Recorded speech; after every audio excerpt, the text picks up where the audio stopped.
ଆମର ବିଜୟଙ୍କର 37ତମ କାର୍ଯ୍ୟବର୍ଷ ଏଇଟା ବିଜେଡି ତରଫରୁ ଆମେ ମହାସମାରୋହ ପାଳିତ କରିବୁ ବୋଲି ପାଳିତ ହେବ। ଆଉ ଆଜି ମଧ୍ୟ ଏଇଠି ପ୍ରସ୍ତୁତି ବୈଠକ ବସିଥିଲା। ଦଳର ମେୟର ସହିତ ଆଉ ସମସ୍ତ ବିଶିଷ୍ଟ କର୍ପୋରେଟର ମାନେ ବିଶିଷ୍ଟ ବରିଷ୍ଠ ନେତାମାନେ ନେତ୍ରୀମାନେ ସବୁ ଯୋଗଦାନ କରିଥିଲେ। ଆଲୋଚନା ଭଲ ହେଲା। ତା ସହିତ କାଲି ଆମେ ସକାଳୁ ବାହାରିକି ରାମଲିଙ୍ଗ ଆମର ଯେଉଁ ରାଶି ବିଡ଼ିଏ ପୋଖରୀ ଗୋଟେ ଅଛି ସେ ତିଳତର୍ପଣ ହେବ। ଆଉ ବିଜୁବାବୁଙ୍କର ମୂର୍ତ୍ତି ଅଛି ମାଲ୍ୟାର୍ପଣ ହେବ। ତା ସହିତ ସହର ଭିତରେ ଆମେ ଦେଖୁ ଯେ ଆମେ ଯେଉଁଟାକି ଅଛି ଆସ୍କା ରୋଡ଼ ସେଠି ବିଜୁବାବୁଙ୍କର ଆଉ ଗୋପବନ୍ଧୁ ଦାସଙ୍କର ମହାତ୍ମାଙ୍କର ପ୍ରତିମୂର୍ତ୍ତିରେ ମାଲ୍ୟାର୍ପଣ ହେବ। ତାପରେ ଆମେ ଦେଶବରା ସାହିରେ ମାଲ୍ୟାର୍ପଣ ହେବ।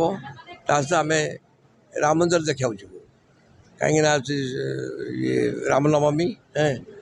ଆଉ ଆମେ ସବୁବେଳେ ତାଙ୍କୁ ବିଶ୍ୱାସ କରୁଛୁ। ସେଠି ଆମେ ଯାଇକି ତାଙ୍କର ଆଶୀର୍ବାଦ ଭିକ୍ଷା କରିବୁ।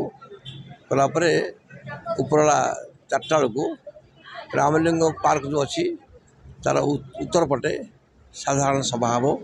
ଏଥିରେ ବହୁତ ବରିଷ୍ଠ ନେତାମାନେ ଯୋଗଦାନ କରିବେ। ଆଉ ବିଜୁବାବୁଙ୍କର ତାଙ୍କର ଜୀବନୀ ବିଷୟରେ ମଧ୍ୟ ବର୍ତ୍ତମାନ ଜନସାଧାରଣ ଜଣାଇବେ।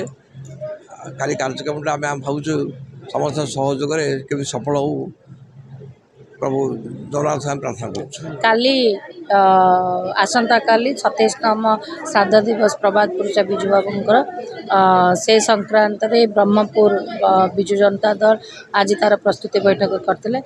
କାଲି ସକାଳ 7ଟା ବେଳକୁ ବିଜୁ ପଟ୍ଟନାୟକ ପାର୍କ ଭିତରେ ଯେଉଁ ପୋଖରୀ ଅଛି ଏବଂ ପ୍ରତିମୂର୍ତ୍ତି ଅଛି ତିଳତର୍ପଣ ସହିତ ମାଲ୍ୟାର୍ପଣ ହେବ। ତାପରେ ଆମର ଆସ୍କା ରୋଡ଼ ଏବଂ ତାପରେ ନଡ଼ିଆ ଗୋର୍ଜି ଏ ଦୁଇଟା ଜାଗାରେ ତିଳତର୍ପଣ ହେଇସାରିଲା ପରେ କାଲି ଆଉ ଗୋଟେ ପବିତ୍ର ଦିବସ ହେଲା ଶ୍ରୀରାମ ନବମୀ। ତାପରେ ମାନେ ଆମର ସମସ୍ତ ପରିବାର ବିଜୁ ପରିବାର ଯିବେ ରଘୁନାଥ ମନ୍ଦିର ମାତା ସାହି, ସେଠି ଶ୍ରୀରାମଙ୍କର ଦର୍ଶନ କରିକି ଆସିବେ। ଏବଂ ସନ୍ଧ୍ୟା 4:30 5ଟା ବେଳକୁ ଗୋଟେ ପବ୍ଲିକ୍ ମିଟିଂ ରଖାଯାଇଛି। 5000 ପାଖାପାଖି ଲୋକ ଉପସ୍ଥିତ ରହିବେ। ସେଠି ମାନ୍ୟବର ମୁଖ୍ୟମନ୍ତ୍ରୀଙ୍କ ଦ୍ୱାରା ପ୍ରାର୍ଥିତ୍ୱ ଦିଆଯାଇଥିବା ବିଧାୟକ କ୍ୟାଣ୍ଡିଡେଟ୍ ଡକ୍ଟର ରମେଶ ଚନ୍ଦ୍ର ଚ୍ୟାଉ ପଟ୍ଟନାୟକ ମହୋଦୟ ଏବଂ ତା ସହିତ ଭୃଗୁ ଶତପଥୀ ଯିଏକି MP କ୍ୟାଣ୍ଡିଡେଟ୍ ଅଛନ୍ତି ଏବଂ ତା ସହିତ ଗୋପାଳପୁର ବିଧାୟକ ପ୍ରାର୍ଥୀ ବର୍ତ୍ତମାନର ବିଧାୟକ ଶ୍ରୀ ବିକ୍ରମ ପଣ୍ଡା ମହୋଦୟଙ୍କର ଉପସ୍ଥିତ ରହିବାର କାର୍ଯ୍ୟକ୍ରମ ରହିଛି।